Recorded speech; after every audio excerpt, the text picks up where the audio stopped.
Welcome to my YouTube channel. आज के lecture में हम बात करेंगे क्लास 12 का chapter 5 that is principle of inheritance and variation. इसके पहले वाले लेक्चर में हमने डिस्कस किया था कि dihybrid cross, monohybrid cross क्या होता है और मेंडल ने जो लॉ ऑफ डोमिनेंस और लॉ ऑफ सेग्रीगेशन दिया था इसके बारे में स्टडी किया था। आज के लेक्चर में हम बात करेंगे कि मेंडल के लॉ को कोई भी साइंटिस्ट एक्सेप्ट क्यों नहीं कर रहे थे और उनकी लॉ को किस तरह से रीडिस्कवरी की गई थी, किसने किया था रीडिस्कवर, और क्रोमोसोमल थ्योरी ऑफ इनहेरिटेंस के बारे में भी स्टडी करेंगे। So let's start. Discovery of the Mendel law, rediscovery of the Mendel law. Mendel के लॉ को रीडिस्कवर किया गया था। अब क्यों रीडिस्कवर किया गया था? Mendel published his work in and the law of inheritance in 1865। Mendel ने अपने लॉ को 1865 में पब्लिश कर दिया था। They remind to recognise still in 1900, but उनके लॉ को कुछ साइंटिस्ट लोग जो है एक्सेप्ट नहीं कर रहे थे, जिसकी वजह से 1900 में उनके लॉ को दोबारा से रीडिस्कवरी की गई थी, दोबारा से स्टडी किया गया था। अब क्यों किया गया था? His work would not be widely published as communication was not easy।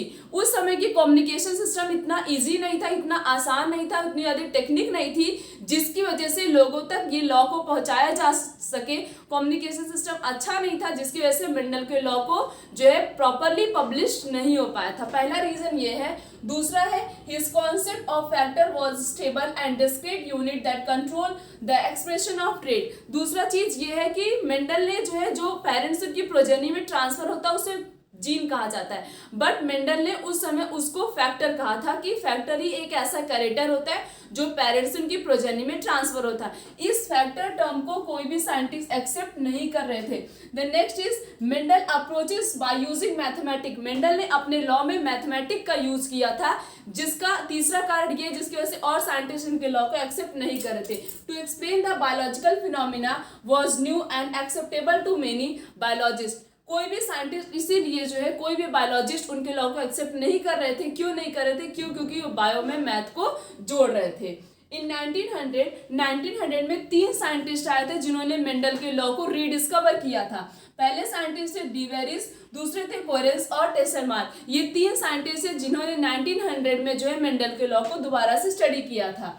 Then by then there has been advancement in the microbiology। उसके बाद जो है धीरे धीरे और भी बहुत ज़्यादा टेक्निक आ गई और भी बहुत ज़्यादा माइक्रोब्स आ गए, जिसकी वजह से साइंटिस्ट माइक्रोस्कोप जब प्रॉपरली आ गया और कम्युनिकेशन सिस्टम अच्छा हो गया, सब कुछ अच्छा हो गया, तो बहुत सारे साइंटिस्ट ने क्या किया? साइंटिस्ट ने जो है माइक्रोस्कोप का यूज़ करके किस तरीके से सेल डिवीजन होता है, किस तरीके से सेल जो होती हैं अलग अलग फेसेस में, एनाफेज, मेटाफेज, टीलोफेज, प्रोफेज, इस फेज में किस तरीके से डिवाइड करती हैं, किस तरीके से क्रोमोसोम जो है सेपरेट होता है। जब प्रॉपरली अच्छे से पता चल गया था तब जो है साइंटिस्ट ने भी क्रोमोसोम की भी डिस्कवरी की थी कि क्रोमोसोम एक्चुअली प्रेजेंट कहाँ पे होता है। The next is chromosomal theory of inheritance. Chromosomal theory of inheritance. Walter Sutton and Theodore Boveri published this theory in 1902. कौन कौन से साइंटिस्ट थे? वॉटर सटन और थ्योडोर बोवरी। 2 साइंटिस्ट ने 1902 में क्रोमोसोम थ्योरी दिया था, क्रोमोसोम के बारे में बताया था। They found the behaviour of chromosome were parallel to the behaviour of Mendelian factor. उन्होंने देखा था कि क्रोमोसोम का मतलब मीन्स क्रोमोसोम जो है वो मेंडेलियन का फैक्टर क्या था? जीन था। वो जो जीन है, क्रोमोसोम और जीन एक दूसरे के कैसे थे? पैरेलली थे। And use the chromosome movement to explain the Mendel law. Mendel के लॉ को उन्होंने लेके जो है क्रोमोसोम थ्योरी दी थी। मेंडल के लॉ को लेके क्या दिया था? क्रोमोसोम के बारे में प्रॉपरली बताया था कि क्रोमोसोम किस तरीके से अलग अलग फेसेस में डिवाइड करते हैं। The similarities are as follow. अब हम देखते हैं कि क्रोमोसोम और जीन के बीच में कौन कौन सी सिमिलैरिटी होती है। पहला है both the gene and chromosome occur in pair in normal diploid cell. पहली बात, नॉर्मल डिप्लॉयड सेल में जीन और क्रोमोसोम हमेशा पेयर फॉर्म में प्रेजेंट होते हैं। कैसे होते हैं? पेयर फॉर्म में प्रेजेंट होते हैं। किसके अंदर? Normal diploid cell. Diploid cell का मतलब होता है 2n। Then next is both of them segregate during gamete formation. और दोनों जीन और क्रोमोसोम गैमेट के फॉर्मेशन के समय क्या होते हैं? सेग्रीगेट होते हैं। एक मेंबर जो होता है उनका इंटर करता है गैमेट की तरफ। The next is member of each pair segregate independently of the member of other pair। एक पेयर जो होता है वो सेग्रीगेट करता है किसके साथ? अलग पेयरिंग के साथ सेग्रीगेट करता है। ये है सिमिलरिटी किसके किसके बीच में? जीन और क्रोमोसोम के बीच में। देन नेक्स्ट हम बात करते हैं सेक्स डिटर्मिनेशन की। सेक्स डिटर्मिनेशन के बारे में हैंकिंग ने बताया था, वो भी किस ईयर में बताया था, 1891 में बताया था। किसने बताया था, हैंकिंग ने बताया था। किस ईयर में बताया था, 1891 में बताया था। इन्होंने ये बताया था कि अलग अलग जो ऑर्गेनिज्म होते हैं उनके पास किस तरीके का सेक्स डिटर्मिनेशन प्रेजेंट होता है, और ये सेक्स डिटर्मिनेशन जो है सेपरेशन कब होता है इसका, ड्यूरिंग द स्पर्मेटोजेनेसिस। स्पर्मेटोजेनेसिस के समय क्या होता है, इनका आपस में सेपरेशन होता है। एक्सो टाइप ऑफ सेक्स डिटर्मिनेशन जो होता है वो ग्रास होपर में प्रेजेंट होता है। किसमें प्रेजेंट होता है, ग्रास होपर में। एक्स किसमें होता है, फीमेल में, और मेल के पास कोई भी एक्स नहीं प्रेजेंट होता। So XO type of sex determination किसके पास होता है, ग्रास होपर के पास। Then next is X Y type of sex determination जो होता है वो ड्रोसोफिला और ह्यूमन बीइंग के पास प्रेजेंट होता है। एक्स वाई किसके पास होता है, मेल के पास, और एक्स एक्स किसके पास होता है, फीमेल के पास। अब देखते हैं इसका सेपरेशन कैसे होता है, मतलब हमें कैसे पता चलेगा कि जो न्यू बॉर्न बेबी होगा वो गर्ल होगी कि बॉय होगा। आप देखते हैं ऐसे हम क्रॉसिंग करते हैं, जो मेंडल ने हमें पुनेट स्क्वायर के बारे में बताया था। पुनेट स्क्वायर को लेके हम क्या करते हैं, क्रॉसिंग करते हैं, फिर देखते हैं क्या होगा। यहाँ पे देखने को मिला 50% चांस किसके हैं, गर्ल्स के, और 50% चांस किसके होते हैं, बॉयज के। यहाँ पे क्या हुआ, सेक्स डिटर्मिनेशन हुआ, डिफरेंशिएशन हुआ, जिससे हमें पता चला कि 50% चांसेस किसके हैं, गर्ल्स के, और 50% चांसेस किसके हैं, बॉयज के। Then next is ZW type of sex determination. ZW type of sex determination जो होता है वो बर्ड्स में प्रेजेंट होता है। बर्ड्स में जेडब्ल्यू जो होता है फीमेल में होता है, और जेड जेड किस में होता है, मेल में होता है। यही एक स्पेशल केस होता है कि जिसमें फीमेल जो होती है वो कैसी होती है, हेट्रोगैमेटिक होती है। बाकी यहाँ पे देखो डॉर्सोफिला में जो है ये फीमेल कैसी होती है, ह्यूमन बीइंग में, और डॉर्सोफिला में सेक्स डिटर्मिनेशन दोनों सेम होता है। तो यहाँ पे एक्स एक्स प्रेजेंट है, तो फीमेल कैसी है, फीमेल होमोगैमेटिक है। जबकि बर्ड के केस में क्या होता है, फीमेल कैसी होती है, हेट्रोगैमेटिक। बुक में लिखा हुआ है नाम, male heterogametic and female is homogametic. तो फीमेल होमोगैमेटिक किस कंडीशन में होती है, हम ये ह्यूमन बीइंग की कंडीशन में, डॉर्सोफिला और ग्रासहोपर की कंडीशन में। बाकी और इस कंडीशन में बर्ड्स में क्या होता है, फीमेल कैसी होती है, हेट्रोगैमेटिक होती है, और जबकि मेल कैसा होता है, होमोगैमेटिक। होमोगैमेटिक का मतलब सेम गैमेट, हेट्रो का मतलब होता है different gamete. Next is Thomas and Morgan. D.H. Thomas work on the fruit fly. Thomas and Morgan ने फ्रूट फ्लाई के ऊपर वर्क किया था। फ्रूट फ्लाई का बायोलॉजिकल नेम है डॉर्सोफिला मेलेनोगैस्टर। अब मेंडल ने जैसे कि सिर्फ और सिर्फ पी प्लांट को ही क्यों सिलेक्ट किया था, उसके पीछे भी कल हमने रीजन पढ़ा था। आज हम देखते हैं कि डॉर्सोफिला के ऊपर जो है वर्क किया था मॉर्गन ने, उन्होंने सिर्फ और सिर्फ इसी को क्यों सिलेक्ट किया था, उसके पीछे सबसे पहला रीजन ये है, they would be grow on the simple synthetic medium in the laboratory. सबसे पहली बात तो ये है कि हम इसको बहुत ही इजीली जो है लैब में ग्रो करा सकते हैं। दूसरा रीजन ये है कि the flies complete their life cycle in about 2 week. दूसरा रीजन ये है कि ये फ्लाई जो फ्रूट फ्लाई है ये अपनी लाइफ साइकिल को 2 वीक के अंदर ही कंप्लीट कर सकता है। तीसरा ये है, they would produce a large number of flies in the progeny of the single meeting. जब मेल और फीमेल की मतलब फर्स्ट टाइम मीटिंग होगी उस समय वो लार्ज नंबर ऑफ प्रोजेनी को प्रोड्यूस करता है। इस 3 रीजन की वजह से जो है मॉर्गन ने सिर्फ और सिर्फ डॉर्सोफिला को ही सिलेक्ट किया था अपना एक्सपेरिमेंट करने के लिए। फिर उसके बाद लिंकेज और रिकॉम्बिनेशन। लिंकेज और रिकॉम्बिनेशन के बारे में भी सिर्फ और सिर्फ मॉर्गन ने ही बताया था। सम जीन वर टाइटली लिंक्ड। जब कुछ जीन होती बहुत ज्यादा टाइटली लिंक्ड रहती हैं, दे शो अ लो रिकॉम्बिनेशन। अब जैसे हम अपने हाथ को ऐसे बाइंड कर लेते हैं तो क्या होगा, कोई भी हमारे हैंड को जो है इजिली जो है उसे हटा नहीं पाएगा, तो क्या है बहुत ज्यादा टाइटली लिंक्ड है, तो रिकॉम्बिनेशन उसका कैसा हुआ, लो हुआ। इसीलिए अगर जीन लोकेटेड है उसका अगर वो भी टाइटली लिंक्ड है तो रिकॉम्बिनेशन कैसा होगा, बहुत ही लो होगा, उसको हम इजिली सेपरेट नहीं कर सकते हैं। Then next is some gene were loosely linked. और अगर जीन जो है लूजली लिंक्ड है तो रिकॉम्बिनेशन उनका कैसा होगा, बहुत ही ज्यादा high. So tightly linked gene show a very rolling combination and gene which are loosely linked show a high recombination. अगर जीन टाइटली लिंक्ड है तो रिकॉम्बिनेशन बहुत ही कम होगा, और अगर जीन जो है लूजली लिंक्ड है तो रिकॉम्बिनेशन उनका कैसा होगा, बहुत ही ज्यादा। The next is mutation, sudden change in number of DNA base pair। अगर DNA के बेस पेयर में कहीं भी चेंजेस आता है उसे क्या बोलते हैं, mutation. Mutation are mainly 2 types. First is gene mutation, Second is chromosomal mutation. Gene mutation is also two type. That first is point mutation and second is frame shift mutation.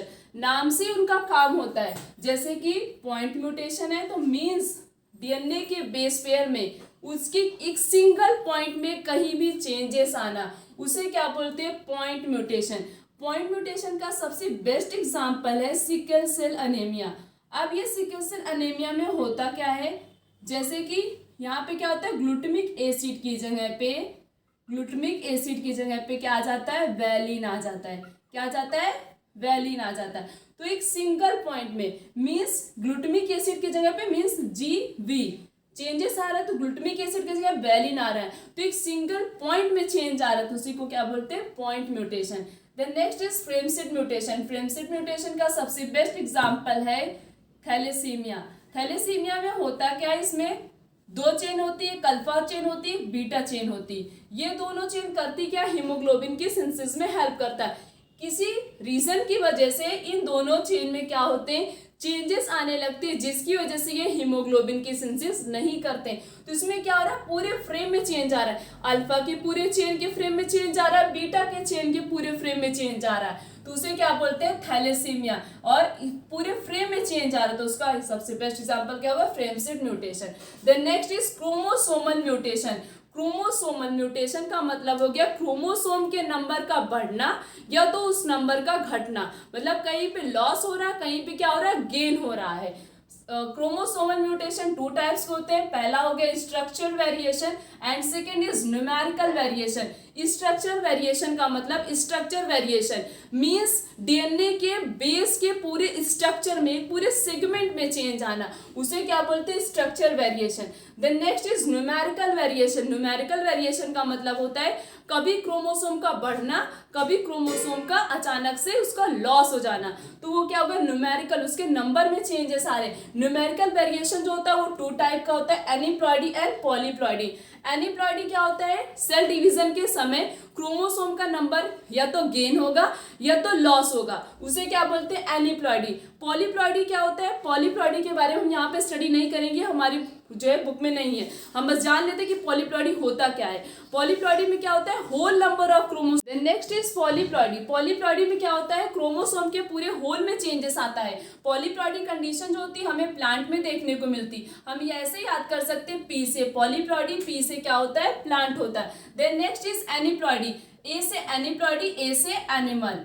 कहीं भी एनीप्लॉइडी condition आया तो समझ लो वहां पे बात किसकी की जा रही? एनिमल्स में. मीन्स एनिमल्स के क्रोमोसोम के नंबर में कहीं लॉस हो रहा है, कहीं पे गेन हो रहा है. एनीप्लॉइडी टू टाइप्स के होते हैं, that is trisomy and monosomy. अब आगे हम स्टडी करेंगे कि ट्राइसोमी, मोनोसोमी, एनीप्लॉइडी, पॉलीप्लॉइडी और पॉइंट म्यूटेशन और फ्रेम शिफ्ट म्यूटेशन होता क्या. Next is genetic disorder. Genetic disorder mainly two types के होते हैं. पहला होता है मेंडेलियन डिसऑर्डर, दूसरा होता है क्रोमोसोमल डिसऑर्डर. सबसे पहले हम बात करेंगे मेंडेलियन के डिसऑर्डर के बारे में. सबसे पहला मेंडेलियन डिसऑर्डर है haemophilia. It is a sex linked recessive disorder. Haemophilia कैसी डिजीज होती है? ये सेक्स लिंक्ड रेसिसिव डिसऑर्डर है. The defective alleles produce a defective protein. Defective alleles जो होता है वो क्या प्रोड्यूस करता है? डिफेक्टिव प्रोटीन प्रोड्यूस करता है, which is a part of cascade protein. और वो किसका पार्ट होता है? वो प्रोटीन कैस्केड प्रोटीन का पार्ट होता है. और हेल्प किस में करता है? ब्लड की क्लॉटिंग में हेल्प करता है. और जब उस प्रोटीन में डिफेक्ट आ जाता है, जिसकी वजह से अगर हमें कहीं भी स्मॉल कट हो जाता है तो क्या होता है? नॉन स्टॉप ब्लीडिंग होती है. This disease is also called royal disease. इस डिजीज को रॉयल डिजीज कहा जाता है. अब क्यों कहा जाता है इस डिजीज को रॉयल डिजीज? क्योंकि सबसे पहले ये डिजीज जो है क्वीन विक्टोरिया के द्वारा ट्रांसफर हुई थी, जिसकी वजह से इस डिजीज को रॉयल डिजीज कहा जाता है. Then next is sickle cell anaemia. Sickle cell anaemia it is a autosomal linked recessive trait. ये कैसी डिजीज होती है? Autosomal linked recessive trait. The mutant gene cause the substitution of glutamic acid by valine at the 6th position of beta globin chain. 6th position of beta globin chain में क्या होता है? Glutamic acid की जगह पे क्या आ जाता है? वैलिन आ जाता है. क्या हो रहा है? एक सिंगल जीन पे डिफेक्ट आ रहा है. ग्लूटामिक एसिड की जगह पे क्या आ रहा है? वैलिन आ रहा है. किस पोजीशन पे? 6th पोजीशन पे. और चेन कैसी है? Beta globin chain of the haemoglobin की चेन है. By this the low oxygen can cause a change in the shape of RBC. Oxygen की कमी हो जाती है, जिसकी वजह से आरबीसी का शेप, एक्चुअली शेप उसका कैसा होता है, बाई कॉन्केव शेप का होता है। बट जब सिकल सेल हो जाता है, किसी को भी सिकल सेल एनीमिया हो गई, ऑक्सीजन की कमी हो जाती है, तो आरबीसी का शेप कैसा होता है, सिकल शेप का हो जाता है। आरबीसी का शेप जो है वो कैसा हो जाता है, चेंज हो जाता है।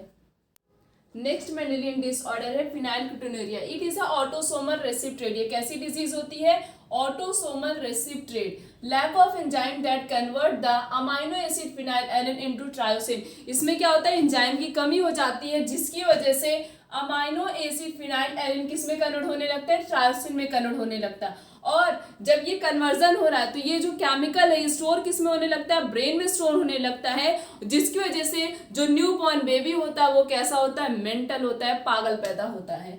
And abnormal function of kidney, और किडनी भी प्रॉपरली फंक्शन नहीं करता, जिसकी वजह से यूरिन का सिक्रीशन प्रॉपर नहीं होता है। Then next is colour blindness. Colour blindness कैसी डिजीज होती है, ये सेक्स लिंक्ड रेसिव डिसऑर्डर है due to defect in either red और द ग्रीन कलर। इसमें क्या होता है, या तो रेड कलर या तो ग्रीन कलर, जिसको भी कलर ब्लाइंडनेस होता है उसको रेड और ग्रीन कलर प्रॉपरली दिखाई नहीं देता है। It occur in is about 8% किस में होता है, मेल में, और 0.4% किस में होता है, फीमेल में।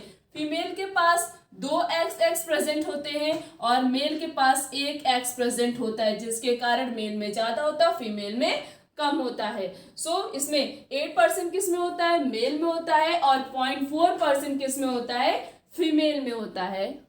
हमने मेंडेलियन डिसऑर्डर के बारे में पढ़ लिया। अब हम बात करेंगे chromosomal disorder. Chromosomal disorder mainly इसमें 3 टाइप्स के आते हैं। पहला है ड्रॉन सिंड्रोम, दूसरा क्लिफिल्टर सिंड्रोम, तीसरा होता है टर्नर सिंड्रोम।